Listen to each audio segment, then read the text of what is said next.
Have you ever felt ghosted by God? When prayers seem to vanish into thin air and heaven's inbox shows no response, you're not alone.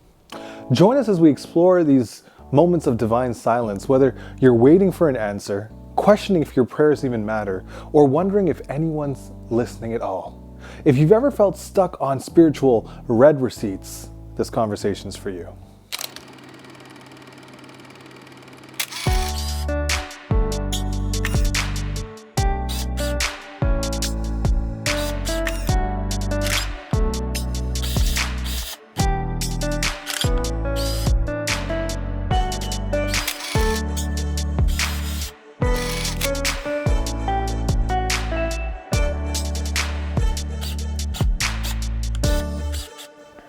You know those moments when you've prayed and felt like you were talking to a wall?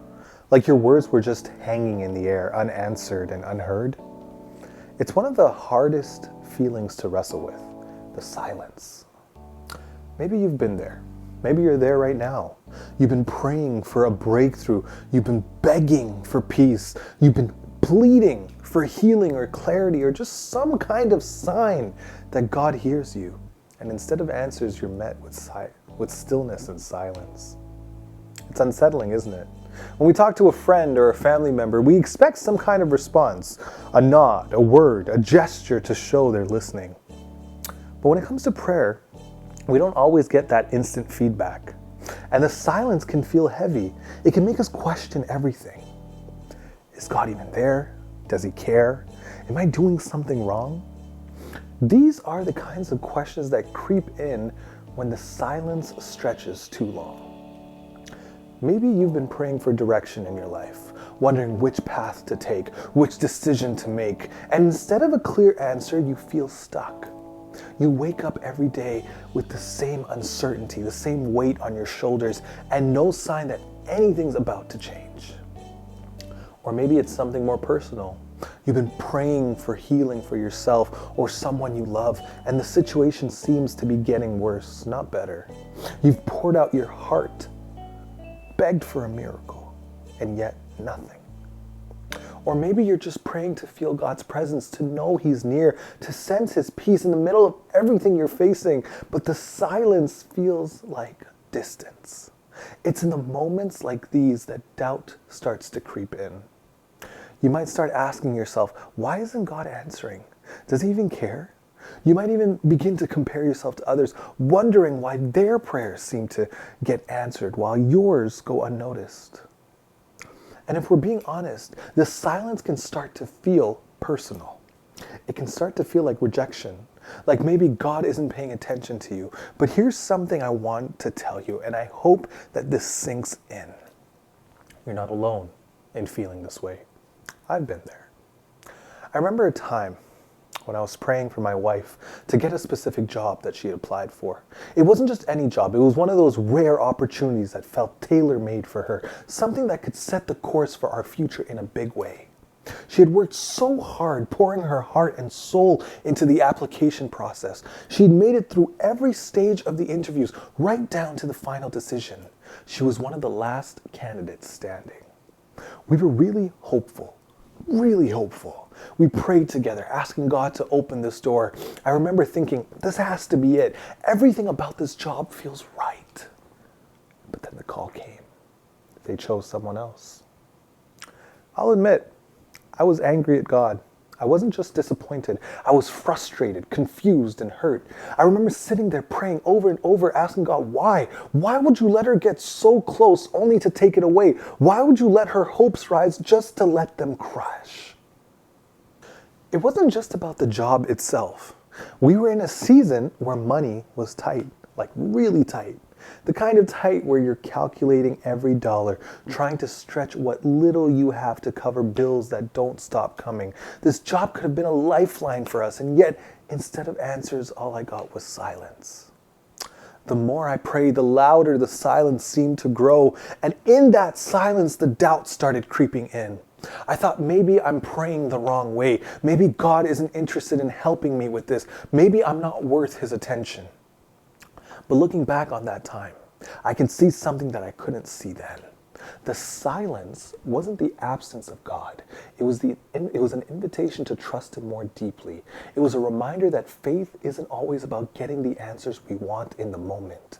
Sometimes it's about holding on even when we don't understand. And that's what I want to talk about today. Because the truth is, every one of us will face seasons of silence. Times when it feels like our prayers are bouncing off the ceiling. Times when it feels like God is distant or disinterested. But those seasons don't have to shake our faith. In fact, they can deepen it. Silence doesn't mean God is absent. It doesn't mean He doesn't care. And it doesn't mean your prayers are going unheard. What if the silence is actually an opportunity to grow, to lean in, to learn to trust in a way that goes beyond just getting the answers we want? Today we're going to explore what it means to wrestle with the silence. We'll talk about why it's so hard, what we can do in those moments, and how we can find hope when God seems quiet. If you've ever asked yourself, is God even listening? You're not alone. And I believe that by the end of this episode, you'll see that He is. He's been listening all along. So let's take this journey together and discover what God might be doing in the silence.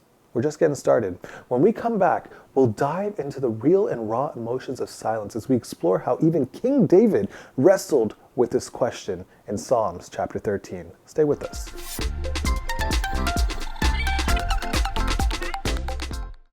Hello, good to see you today here at the Lenses of Love set. I love to watch Sam's message and learn from him how to see God and His Word through the lenses of love. Perhaps you would like to learn more about other questions of life. For example, why am I here? Is there a God? Why is there so much evil and suffering? And why are there so many different religions, and which one is true? Is the Bible fact or fiction? Who is Jesus of Nazareth? Was He truly God as Christians say He is? Why did Jesus come to earth to die? And how does His death offer us salvation? What happens when I die? Is there really a heaven or a hell? These questions and others we answer on our online Bible study platform at hopestudy.ca. There, you will find answers to these and other crucial life questions. We would love to hear from you. Please email us at hopestudy@hopetv.ca. And remember, there is hope and answers to life's biggest questions in the Word of God.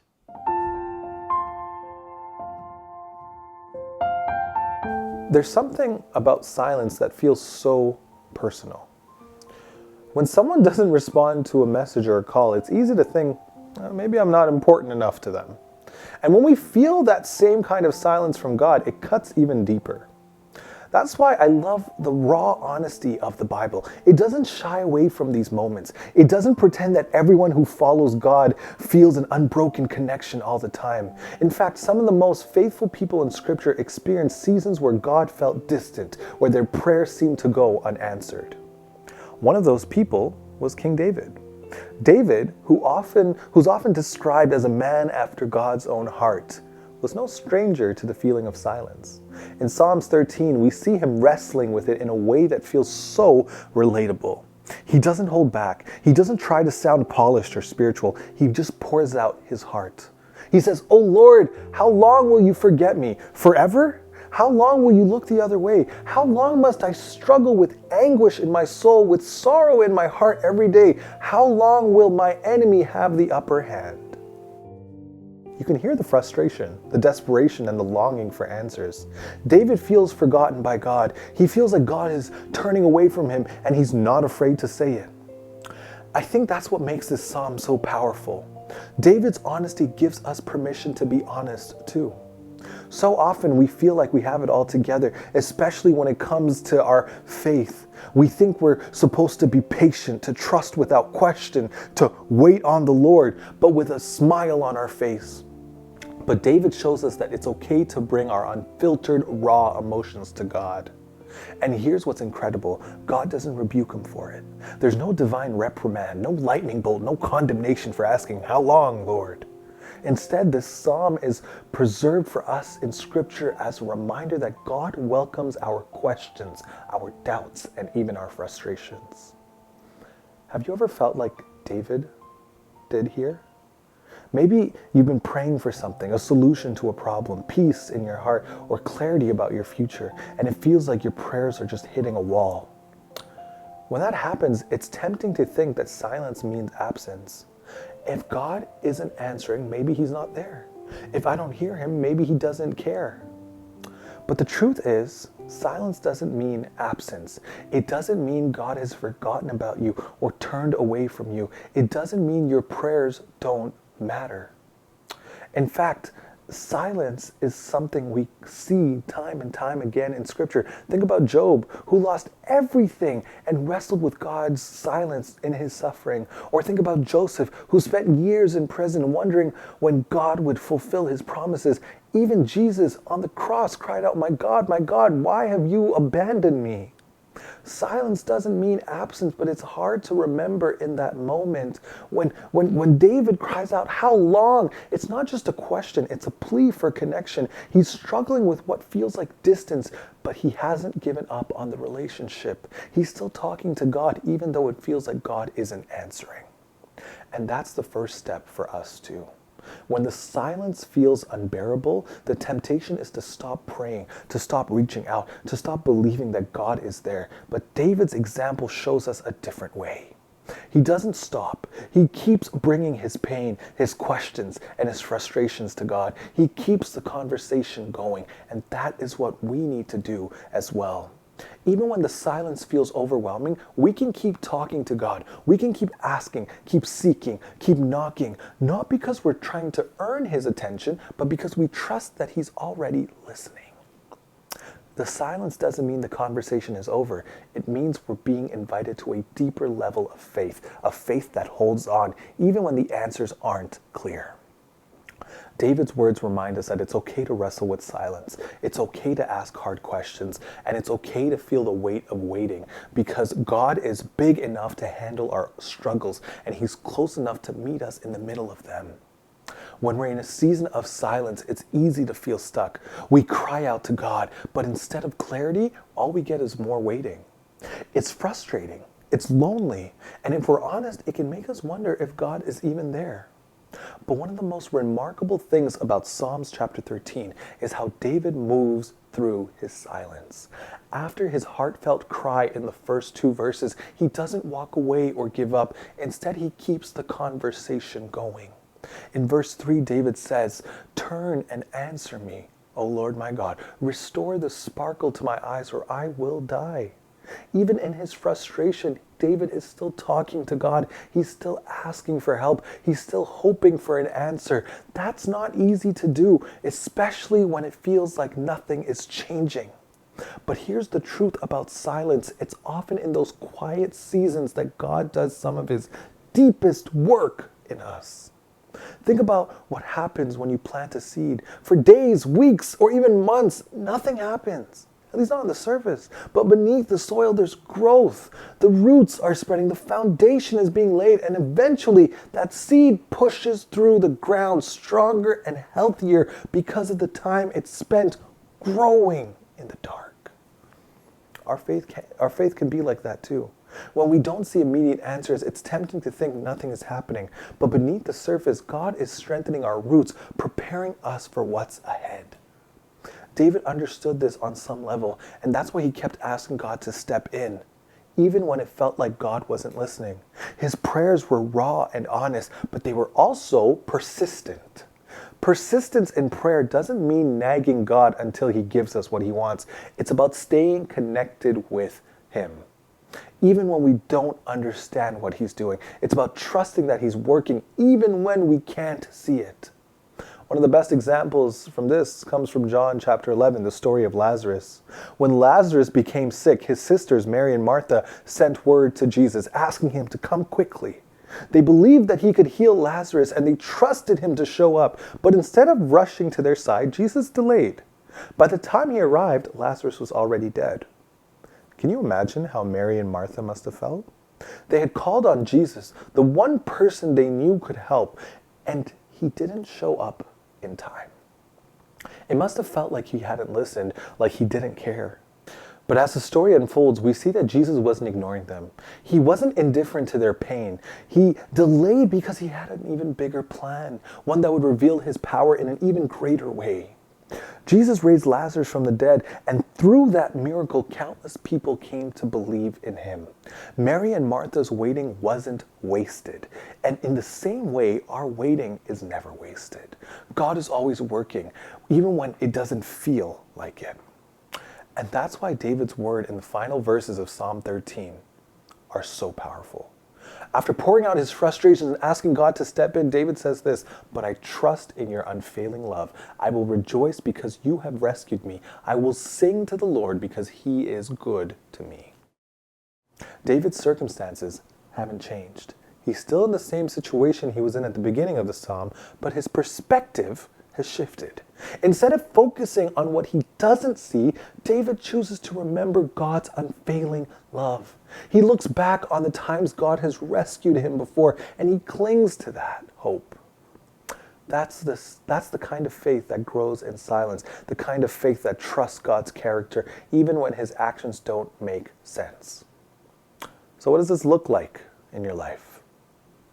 Maybe it means journaling your prayers, even when you feel like they're going unanswered.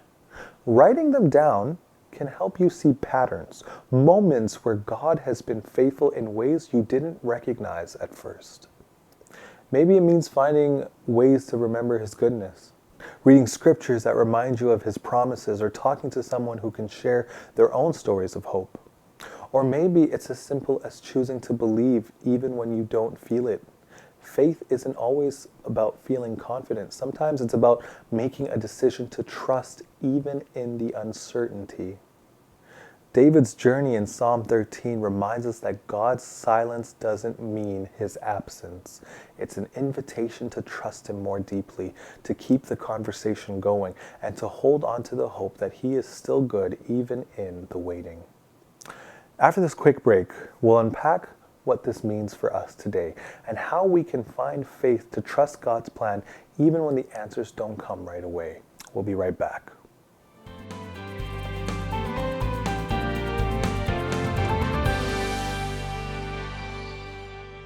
Hello friends, it is great to be here with you on Lenses of Love today. I trust that you've been blessed by this program, and I hope that you're able to share it with your loved ones. Thank you for your support so far. It means the world to us, really.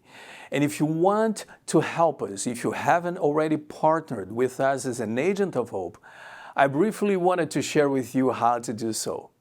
Above all, we desire your prayers. Please remember those who are involved with Hope Channel Canada and the production of its programs, as well as the different initiatives that we'll be launching throughout the country.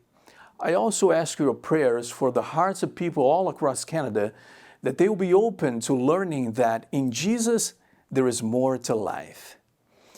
Anytime you have to spare in order to volunteer with one of our projects will be greatly appreciated. Please feel free to contact us at either agentsofhope@hopetv.ca or visit agentsofhope.ca to have your questions answered and to learn where you can be of service. And finally, your financial support would be greatly appreciated, and any amount makes a huge difference in impacting Canadians all across our nation. Please visit agentsofhope.ca so that you can donate online via debit, credit, Google Pay, or Apple Pay to make a one-time or recurring donation. If you prefer to donate offline, you can e-transfer us at agentsofhope@hopetv.ca or mail a check to Hope Channel Canada at the following address: Hope Channel Canada, 1148 King Street East, Oshawa, Ontario, L1H1H8. Thank you once again for joining us on this exciting journey.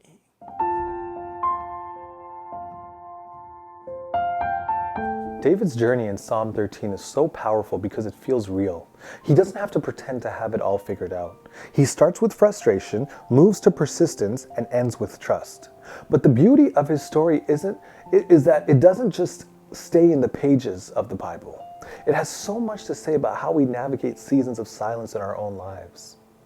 So, what does this look like for us? How do we hold on to hope and faith when it feels like God isn't listening? The first thing David shows us is the importance of honesty. When was the last time you were completely honest with God? I'm not just talking about saying, "I'm struggling, Lord." I mean pouring out your heart the way David did in the opening verses of Psalms 13. He didn't sugarcoat his feelings. He didn't try to hide his doubts or frustrations. He came to God exactly as he was, and that's something we need to do too. Maybe you're afraid that being honest with God will make you look ungrateful or like you don't have enough faith. But God already knows what's in your heart. He sees your struggles, your doubts, and your fears, and he invites you to bring them to him.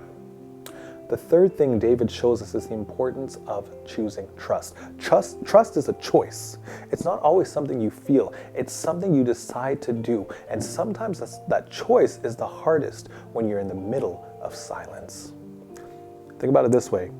When you're driving through a dense fog, you can't see the road ahead of you, but you keep on going because you trust the road is still there. You trust that the fog will clear and that you'll reach your destination. Faith works the same way. Even when you can't see what God is doing, you can choose to trust that He is still there, that He's still working, that He's still good. This kind of trust doesn't mean you ignore your doubts or pretend everything is fine. It means bringing those doubts to God and saying, "I don't understand, but I'm going to trust you anyways." In those moments when trust feels impossible, you can ask God to help you. You can pray, "God, I want to trust you, but I'm struggling. Please help me hold on." And He will. And then finally, David shows that silence is not the end of the story. When we're in a season of waiting, it's easy to feel like it's going to last forever. But silence is never the end. It's a chapter, not the conclusion. Think about how many times in Scripture we see people waiting for answers, waiting for deliverance, waiting for the promises to be fulfilled. Abraham waited for decades for the son God promised him. The Israelites waited 40 years in the wilderness before entering the promised land. Even Jesus waited 30 years before beginning his ministry. In every one of these stories, the waiting had a purpose. It wasn't wasted time. It was for preparation for what was to come. The same is true for us. When you're in the middle of silence, it can feel endless, but God is always working. Even when you can't see it, He's preparing you, strengthening you, and drawing you closer to Him. So what does this mean for us? It means that we don't have to have all the answers right now. You don't have to fix everything or figure it all out. All you have to do is take the next step. Be honest with God, remember His faithfulness, and choose to trust Him one day at a time. And when the silence finally breaks, you'll look back and see that God was working all along, working in ways you never expected. I want to take you back to the story I shared earlier about praying for my wife to get that job. At the time, it felt like the perfect opportunity. Like everything we had hoped and prayed for was wrapped in that one position. She worked so hard for it, pouring her heart and energy into the application process, the interview process. She made it all the way to the final round of interviews. It wasn't just a job, it was a chance to provide stability, security, and a sense of certainty in a season where everything felt unsettled. But then came the call. The answer was no. I remember the weight of that moment. I was hurt, frustrated, and honestly pretty angry with God. And that's how I felt. Imagine how she felt. I kept praying, asking, "Why, God? Why would you let her get so close only to have that door slammed shut? Why would you give us hope only to let it fall apart?" The silence after that prayer felt suffocating. It felt like rejection. We were already in a difficult season, bills piling up, money tight, uncertainty hanging over us like a cloud. That job felt like the solution. It felt like the answer. So when it didn't happen, I struggled to trust that God had something better in mind. But looking back now, I can see what I couldn't see then. That job wasn't for her. At the time, it felt like the best opportunity, but God had something better planned. A few months later, she was offered a position that was an even better fit, not just for her skills, but for where we were in our lives. It came at the perfect time with flexibility and opportunities we didn't even know we needed. I couldn't see it in the moment, but now I can see God's faithfulness so clearly. He wasn't rejecting us, He was redirecting us. And isn't that so often the case? When we're in the middle of silence, it's hard to trust that God is working. It's hard to believe that His plans are better when all we see is the disappointment. But silence doesn't mean absence, and rejection doesn't mean the end. In Psalms 13, David begins with frustration, crying out to God. How long, Lord? How long will you forget me? But in the end of the psalm, his words shift. David says, but I trust your unfailing love. I will rejoice because you have rescued me. I will sing to the Lord because he is good to me. David doesn't wait for his circumstances to change before he chooses to trust God. He doesn't wait for clarity before he declares God's goodness. Instead, he remembers God's faithfulness in the past and lets that memory fuel his faith in the present. That's the kind of faith we're called to have. The kind of trust that in God's timing, even when it doesn't align with ours. The kind that chooses hope even in the silence. Maybe you're in a season right now where the silence feels deafening. Maybe you've been praying for something, a breakthrough, a blessing, a sense of peace, and it feels like nothing is happening. And if that's where you are, I want you to know this. God hears you, He sees you, and He's working, even when you can't see it. Sometimes the doors we think should open stay shut because God has something better in store. Sometimes His silence isn't rejections, it's redirection. And sometimes He's waiting. He's using the waiting to strengthen us, shape us, and draw us closer to Him. Looking back, I'm grateful that God didn't give us the job we prayed for. I couldn't see it then, but I see now that He was guiding us towards something greater.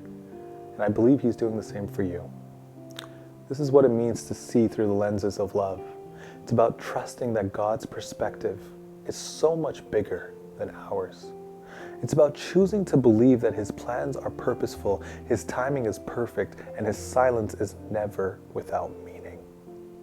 So, whatever you're waiting for, whatever prayers feel unanswered, I want to encourage you to keep going, keep praying, keep trusting, and keep believing that God's silence isn't the end of the story. It's just the beginning of something greater. Because when the silence breaks, you'll see what God was doing all along.